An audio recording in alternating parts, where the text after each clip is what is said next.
पंडित जी, आचार्य गण, वानप्रस्थी जी एवं प्रिय ब्रह्मचारीगण, आज आम परमात्मा विषय जानिबा, परमात्मा स्वरूप को जानिबा, से विषय प्राय आम देखा पाउछु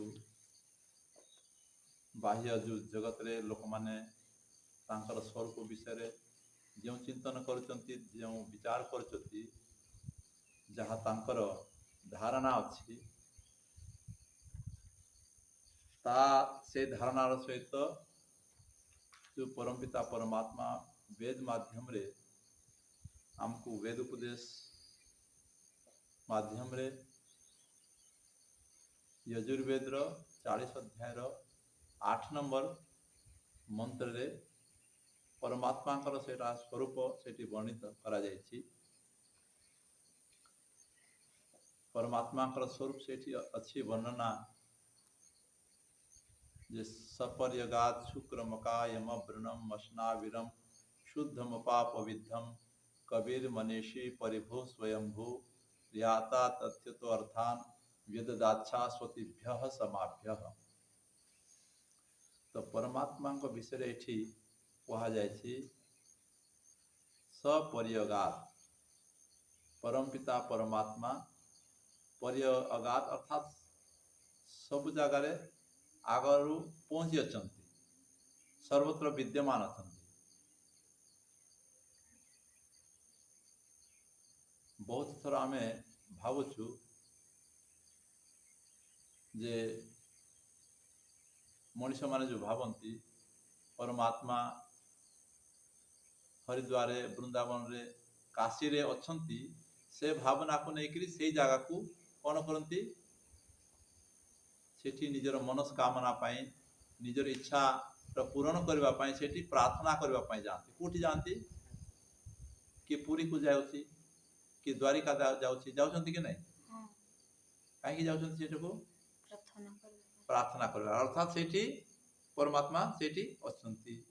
आ जोठी तू चलिक गले से जगार नाला एमती भाव पड़ू ना ताकू एमती भावुच ना लोक मैंने कौन भावुंट जोठी जो जमी आम बजार को जाऊँ तो घरे से जिनटा कौन उपलब्ध ना आम धरा जाऊ पनीपरिया किणी जा बजार को जा हाट को जा ताहले घरे ना से नहीं गलु ना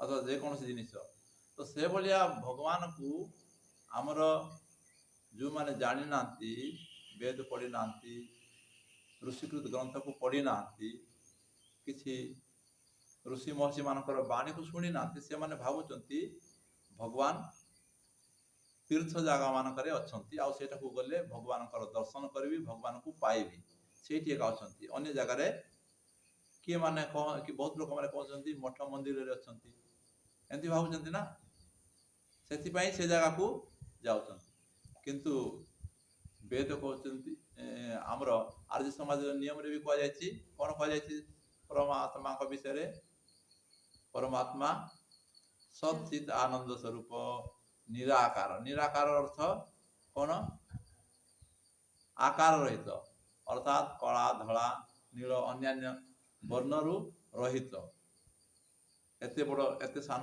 एमती भी से ना से तो सर्वव्यापक।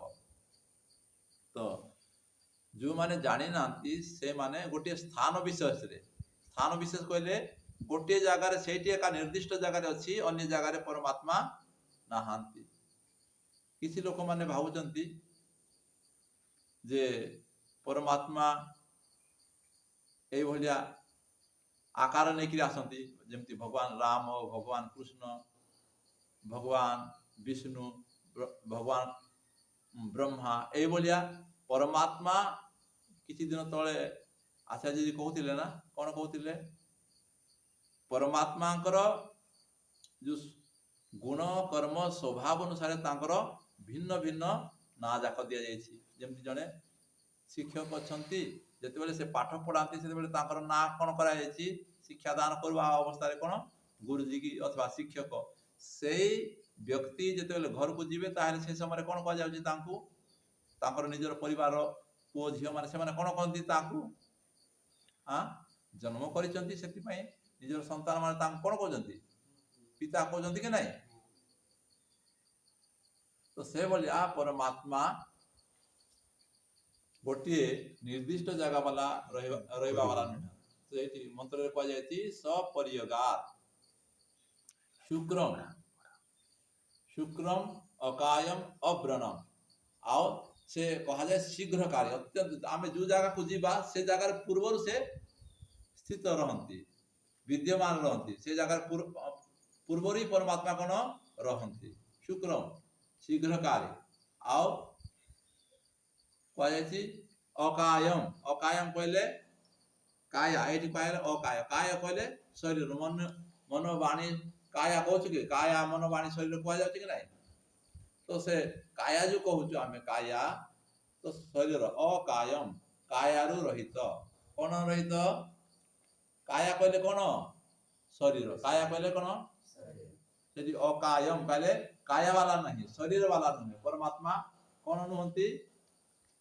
शरीर वाला अमर भलिया शरीर जे शरीर धारण करे से कौन हुए जन्म निये जे शरीर धारण करे किए कौन हुए से जन्म निये किए जन्म नियंती जो माने न थांती से माने जन्म नेबे कि नहीं जो माने न थांती से माने जन्म नेबे आ जो माने जन्म नेबे तार अर्थ पुनी विनाश को मध्य प्राप्त हेबे विनाश कहले मृत्यु वरण करबे कि करबे नहीं जो माने नथिले ताहले जन्म नेले जो माने जन्म नेले पुनी मृत्यु वरण करले अर्थात परमात्मा नथिले पुनी मृत्यु मध्य प्राप्त हेले अर्थात यदि भगवान हे बोलिया यदि हेबो ताहले संसार केमति चलिबो परमात्मा करो जेते बेले जन्म हे नथिबो सेते बेले पर्यंत संसार बंद थिबो कि संसार कंटिन्यू चालुची कि चालुनी चालुची तापर मृत्यु होई साला परे पुनी संसार तार अर्थ बंद हे जिवो एमती मानिबा पड़िबो कि नहीं तो एमती परमपिता परमात्मा अकायम काया वाला नुहंती कौन नुहंती काया वाला नु काया कहले कौन शरीर वाला तो शरीर वाला हेले जन्म हेबा को पड़िबो यदि जन्म हेले मरिबा को भी पड़िबो जेते बेले जन्म नेबे जन्म हेबा पूर्वरु खाली रहिबो संसार तो से समय हे चली पारिबो कि अन्य लोक माने केमति चलिबे ताहेले ताकू व्यवस्था दरकार कि नहीं जेमती परिवार बापा माँ परिवार को चलांती तो बापा माँ नथिले पिला माने केमति हेबे तो परमात्मा सेतुर जना पड़ला जे परमात्मा काया वाला नुहंती किंतु आमे भावुचु भगवान राम भगवान कृष्ण को परमात्मा भावुचंती किछि लोक माने किंतु से परमात्मा नुहंती किंतु भगवान ही पारिबे भगवान कहले जहा पाकरे ऐश्वर्य भलो गुण अछि ताकू ऐश्वर्य जहा पाकरे धन थाए ताकू धनवान जहा पाकरे गुण थाए गुणवान जहा पाकरे बलवान बल थाए ताकू कौन कह जाए तो एमती का परमात्मा भग एव भगवान अस्तु देवा कहते परमात्मा का भग कहले ऐश्वर्य कौन ऐश्वर्य धन संपत्ति मालिक परमात्मा खाली कहते आचार्य जी कौन कहते तू मंत्र आसला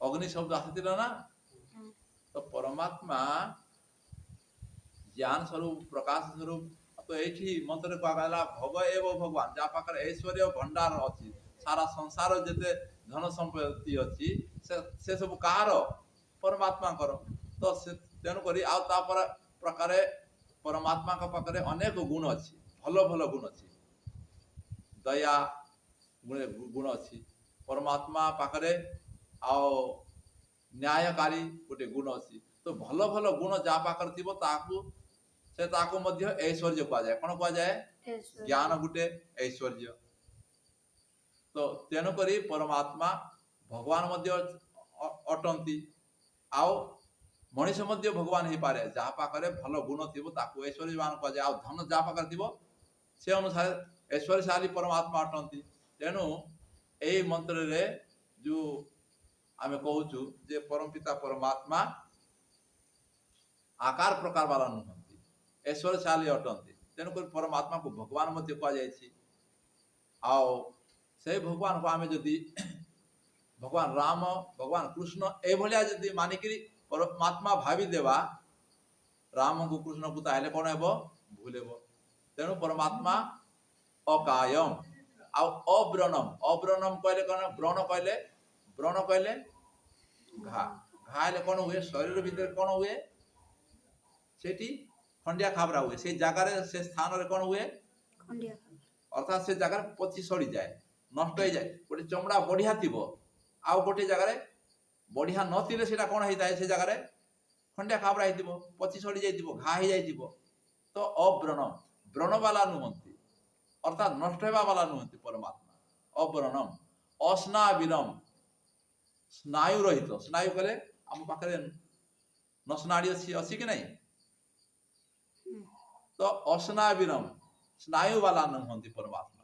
ସ୍ନାୟୁ ଯାହାର ରହିବ ବୋଲେ ସେ ତ ତା ପାଖରେ ରକ୍ତ ବି ଦରକାର, ତାକୁ ରକ୍ତ ଦରକାର କି ନାହିଁ? ଅସ୍ନାବିନମ ଶୁଦ୍ଧମ, ଆଉ ପୂର୍ଣ୍ଣ ଶୁଦ୍ଧ ଅଟନ୍ତି ପରମାତ୍ମା। କ'ଣ? ଶୁଦ୍ଧ ଅଟନ୍ତି।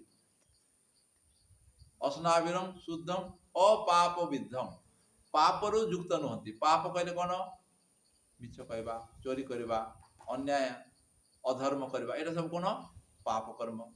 ତ ସେଇଭଳିଆ ପରମାତ୍ମା କୌଣସି ଜିନିଷ ଅନ୍ୟାୟ, ଅତ୍ୟାଚାର, ଅଧର୍ମ ଆଉ ଦୁଷ୍ଟ କର୍ମ କରନ୍ତି ନାହିଁ। କିନ୍ତୁ ମଣିଷ କରେ।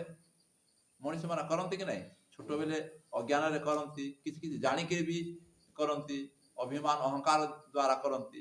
ତ ଏଇଭଳିଆ ପରମପିତା ପରମାତ୍ମା କ'ଣ ନୁହନ୍ତି? ପରମାତ୍ମା ହେଉଛନ୍ତି ଅପାପ ବିଦ୍ଧମ, ପାପରୁ ବାନ୍ଧି ହୁଅନ୍ତି ନାହିଁ, ପାପ ଯୁକ୍ତ ନୁହନ୍ତି ପରମାତ୍ମା। ଅପାପ ବିଦ୍ଧମ କବି, ଏଠି କୁହାଯାଇଛି ପରମାତ୍ମା କବି କୁହାଯାଇଛି। ପରମାତ୍ମାକୁ କ'ଣ କୁହାଯାଇଛି?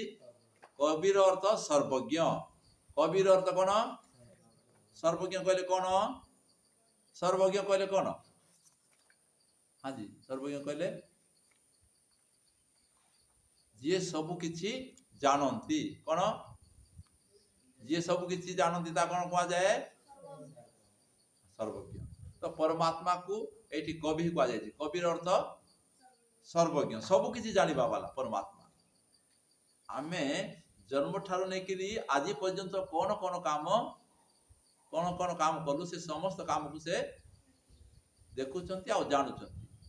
ଆଉ ପ୍ରତ୍ୟେକ କର୍ମକୁ ଭଲ ଭାବରେ ଦେଖୁଛନ୍ତି, ଭଲ ଭାବରେ ଜାଣୁଛନ୍ତି। ତେବେ ତ ଆମର କର୍ମ ଫଳକୁ ଦେବେ। ଆଚ୍ଛା, ଯିଏ ଠିକ ଭାବରେ ଯଦି ଭଲ ଭାବରେ ଆମର କର୍ମକୁ ଯଦି ଦେଖି ନାହାନ୍ତି, ଜାଣି ନାହାନ୍ତି, ତାହେଲେ ଆମ ସହିତ ଠିକ ଠିକ ନ୍ୟାୟ କରିବେ କି? ନ୍ୟାୟ କରିବେନି। ଆମେ ଲୁଚି ଚୁପିକି ଯଦି ଯେକୌଣସି କାମ କରିବା, ତାର କର୍ମର ଫଳ କେମିତି ଦେବେ? ସେ ଦେଇପାରିବେ ନାହିଁ। ଧରାଯାଉ କୌଣସି ଜଣେ ଆଜ୍ଞା ଦେଖି ନାହାନ୍ତି, ସେଇ ଜାଗାରେ ଉପସ୍ଥିତ ନାହାନ୍ତି, କୌଣସି ଘଟଣାଟା ହେଲା, ତମ ଭିତରେ ବାଡ଼ିଆ ପିଟା ହେଲା, ତାକୁ ନିର୍ଣ୍ଣୟ ଠିକରେ କରିହେବ କି? ପୁରା ଠିକ ନିର୍ଣ୍ଣୟ କରିହେବ? କିନ୍ତୁ ଯିଏ ସେଇଠି ଅଛନ୍ତି, ଧରାଯାଉ ଆଉ ଜଣେ ଗୁରୁଜୀ ଅଛନ୍ତି ସେ ପାଖରେ, ତମର ଭିତରେ ଯଦି ଝଗଡ଼ା କଲ, ସେ ସମୟରେ ସେ ଗୁରୁଜୀ ଅଛନ୍ତି, ତ ସେ ଗୁରୁଜୀ ଠିକ ନିର୍ଣ୍ଣୟ କରିବେ। ଅଥବା ଯେଉଁ ଗୁରୁଜୀ ସେଇଠି ନଥିଲେ, ଅନ୍ୟ ଜାଗାରେ ଥିଲେ, ସେ ଗୁରୁଜୀ ଠିକ ନିର୍ଣ୍ଣୟ କରିବେ। କିଏ ଠିକ କରିବ? ପାଖରେ ଥିବ, ଠିକ ସେ ବ୍ୟବହାରକୁ ଦେଖିଥିବ, କ୍ରିୟାକର୍ମକୁ ଦେଖିଥିବ, ସେ ଗୁରୁଜୀ ସେ ସମୟରେ କ'ଣ କରିବେ? ଅନ୍ୟ ଗୁରୁଜୀଙ୍କ ତୁଳନାରେ ସେ କ'ଣ କରିବେ? ଠିକ ନିର୍ଣ୍ଣୟ କରିବେ। ତ ତାହେଲେ କ'ଣ କୁହାଗଲା ଏଥିରେ? ପରମାତ୍ମା କବି ଅର୍ଥାତ୍ ସର୍ବଜ୍ଞ, ସବୁ କିଛି ସେ ଜାଣନ୍ତି, ସଦାବେଳେ ସବୁ ପ୍ରତ୍ୟେକ ମୁହୂର୍ତ୍ତରେ ଥାନ୍ତି। ତେଣୁକରି ସେ ସବୁ କାମକୁ ଯେତେବେଳେ ଦେଖୁଛନ୍ତି, ସେ କର୍ମ ଫଳକୁ ଠିକ ଦିଅନ୍ତି। ତେଣୁ ପରମାତ୍ମାକୁ କ'ଣ କୁହାଯାଇଛି? ହଁ, ସର୍ବଜ୍ଞ, କବି আর ମନୀଷୀ। ତ ଆମର ପ୍ରତ୍ୟେକ ମନର ଚିନ୍ତନକୁ ମଧ୍ୟ ଜାଣନ୍ତି। ଆମେ କ'ଣ ଅନ୍ୟଙ୍କ ପ୍ରତି କ'ଣ ଭାବୁଛୁ କି ନାହିଁ? କେତେବେଳେ ଆମର କିଏ ଯଦି ବହୁତ ଭଲ କଲା, ତାହେଲେ କୌଣସି ଲୋକ କିଏ ବହୁତ ଭଲ କାମ କଲେ ତା ପ୍ରତି ବହୁତ ଭଲ ବିଚାର ଆସୁଛି କି ନାହିଁ? ଆସୁଛି। ଏ ବହୁତ ଭଲ ଲୋକ, ଆମକୁ ବହୁତ ସହଯୋଗ କରୁଛି, এই ଭାବନା ଆସୁଛି। ସେମିତି ଏକା କୌଣସି ବଦମାସ କାମ କଲା, ତ ତା ପ୍ରତି କ୍ରୋଧ ଉତ୍ପନ୍ନ ହେଉଛି କି ନାହିଁ? तो आमे का प्रति क्रोध उत्पन्न करूछु का प्रति भलो विचार रखुछु से मानसिक स्तर रे जो आमे चिंतन करूछु मनन करूछु कि नहीं सेटा मध्ये परमात्मा जानନ୍ତି मनीषी तो से दृष्टि परम पिता परमात्मा सर्वज्ञ सर्वशक्तिवान एवं न्यायकारी आमर आज समाज नियम रे कह जायछि तो हे बोलिया परम पिता परमात्मा जीए आ सर्वत्र विद्यमान गोटे आसीछि अनुर अनियान महत्व महान परम पिता अनुर मध्य अनु एवं महान ठार मध्य महान आमे कहूछु ये न देव ग्रह पृथ्वी चंद्रहा परम पिता परमात्मा ए जो सूर्य चंद्र ग्रह नक्षत्र के तैयारी करचंती परमात्मा सर्वव्यापक आ सबुठार मध्य महान से अणुर अणु कहा जायछि सूक्ष्म सूक्ष्म भितर प्रवेश करि पारंती बोली किछि दिन तले वेद स्वाध्याय रे आसीतिला और महान ठू मध्य महान अटंती तेनु से परमात्मा ए जो संसार रे जेते ग्रह नक्षत्र भूगोल खगोल जो तैयारी हेछि से तैयारी हेछि ना तैयारी करा जायछि हां आमे जेमती ए मोबाइल को तैयारी करिछु ए पुस्तक को तैयारी करिछु ग्रंथ को यज्ञ सारा को तैयारी करिछु करा हेछि ना आपे आपे हेछि करा हेछि तो ए भलिया ए सूर्य जो हेछि गुटे सूर्य गुटे विराट कहा जाउछि पृथ्वी रु 13 लाख गुण कोन सूर्यटा बड़ ए बड़ जो विराट जो वस्तु अछि से सूर्य को बिना तैयारी करी हेबो अथवा तैयारी करबा को पड़िबो के तैयारी करबो सेटा परमात्मा अर्थात ईश्वर से महान अटंती विराट अटंती तो से भलिया विराट परमात्मा जे सारा संसार को तैयारी करछि तांकर स्वरूप को आमे जानिबा आ हमकु कर्म फल देउचंती देखो पूर्व जन्म रे आमे बहुत बढ़िया कर्म करतिलु सेति पय हमकु कोन देइचंती हमकु कोन देइचंती मनुष्य जन्म देइचंती हमकु साप बिच्छू बेंग इत्यादि करिचंती कि से माने कष्ट रे अछंती वर्षा हेले से माने पानी रे भिजुचंती ताकू अच्छा ताकू सदाबेले पानी दरकार कि हां किसी समय ताकू भी सुविधा दरकार के नहीं किंतु ताकू पाखे घर नहीं पशु पक्षी माने केते कष्ट रहउचंती तो ता तुलन रे हमकु बुद्धि देइचंती विवेक देइचंती आमे बुद्धि विवेक द्वारा आमे सुंदर घर तैयारी करी कपड़ा लता आमे पिंधी करी आमे निजर जीवन को सुखी रखी पारुछु के नहीं से माने सदाबेले सुखी रखी पारुचंती नहीं तो आमर कर्म फल केते भल देउचंती परमात्मा तो से दृष्टि जे ए भलिया सुख देबा वाला परम पिता परमात्मा से परमात्मा को आमे जानिबा तांकर स्वरूप को जानिबा किंतु बहुत लोक माने जानि नांती तो से तेनु करी आमे से परमात्मा को जानि कि से परमात्मा आम समस्त को कर्म फल दियंती तेनु करी हमर जीवन को आमे सजाड़ीबा परमात्मा कर नियम रे चलीबा परमात्मा कर व्यवस्था को आमे जानिबा आम पई केते सुख सुविधा कर देउचंती से परमात्मा को आमे जेमती हमर बापा हमर मां जेते बेले हमर सब प्रकार व्यवस्था करंती तो बापा मां को प्रति आमे निजर कृतज्ञता ज्ञापन करूछु कि करूनु हां हम पई बापा मां माने बहुत सुंदर सुंदर कपड़ा आनी देउचंती सुंदर सुंदर बूट आनी देउचंती बही पत्र आनी देउचंती खाता पत्र आनी देउचंती खाइबा पई सब किछि व्यवस्था करचंती ताहले बापा मां को आमे सम्मान देउछु कि देउनु देउछु ताकर कथा मानुछु कि मानुनु तो ए बोलिया जो परमात्मा आम समस्त को ए बोलिया सब प्रकार संसार को आसी साला पर संसार सब प्रकार फलमूल देले अनेक प्रकार फलमूल आमे खाउछु कि नहीं अनेक प्रकार खाद्य खाउछु कि नहीं आ हमको चलीबा पई पशु पक्षी कीट पतंग आ हमर सारा समाज को देइचंती तो से परमात्मा को आमे मने पकाइबा कथा कि नहीं तो से जो परम पिता परमात्मा ये समस्तंकर न्याय करंती ये समस्त को सदाबेले सुखी रखंती आ आगु को आसीची वेद रे आसीची परमात्मा मुक्ति मध्ये दियंती कोन दियंती मुक्ति सुख को दियंती ए सुख ए सामान्य सुख को आम मनुष्य जन्म पाइले आम केते बड़ भलो सुख लागुची कि नहीं तो मुक्ति सुख को कहंती हमर वेद दर्शन उपनिषद शास्त्र मान करे आसीची आमे 100 वर्ष मनुष्यर सुख पाइबा पई केते आमे लालाहित हो आ मुक्ति सुख तो बहुत बड़ सुख ताकू मध्ये परमात्मा दियंती बहुत आमे गणी पारिबाने सेतकी लंबा सुख ता 31 नील 10 खरब 400 वर्ष सुख दियंती ए भलिया सुख देबे तो ताकू आमे मने पकाइबा कथा के नहीं तो हे भलिया परमात्मा को आमे प्रत्येक दिन कौन करवा उपासना करवा स्तुति करवा आउ हृदय आमे ताकू चिंतन करवा प्रत्येक दिन आखि बंद करके किछ समय चिंतन करवा परमात्मा केते दयालु परमात्मा केते परोपकारी तो परमात्मा जो आम उपरे अशेष अनुकंपा अच्छी अशेष दया अच्छी से दया रो जो व्यवहार आमर प्रति रखुचंती तांको आमे जानिबा और तांको आमे चिंतन करबा मनन करबा ताहेले आमे निजर जो जो स्वभाव को आमे ठीक रखि पारिबा नले आमे सदा बेले बहुत समय भूल करूछु परमात्मा मो पाखरे नहांती परमात्मा बहुत दूर रे अछंती तो कहथिले ना जे परमात्मा द्वारिका वृंदावन काशी मथुरा रे अछंती एठी तो नहांती जेमती गुरुजी पाखरे नथिले कोन चलीची कौन चली थाए चलुची ना आउ गुरुजी पाखरे थिले सतर्क सावधान हेबा पड़ुची कि नहीं एमती परमात्मा को आमे सदाबेले आमे मानिबा परमात्मा मो पाखरे अछंती परमात्मा देखुचंती ताहेले आमे भूल काम करबा आ जे भूल काम करे नै बोले से तार भूल काम कले तो भूल काम रो कोन दंड मिली थाए आ जदी भलो काम करले ताको सम्मान मिलता है पुरस्कार मिलता है तो आमे भलो काम जदी करबा जदि आम निजर कर्म को जदि ठीक रखा ताहले आमे महान हेबा तेणुक आमे परमात्मा को सदा बेले मने पकाबा परमात्मा को चिंतन करबा परमात्मा का उपासना करबा आओ सकाळे संध्या रे ओम रो जप करबा तो तेणुक आमे परमात्मा कर स्वरूप को जानिबा पाई चिंतन करबा एवं परमात्मा को आमे मानिक चलिबा ताहले हमर जीवन सफल हेबो सार्थक हेबो एति कहिकरी मोर वाणी को विराम करछि ओम शांति ओम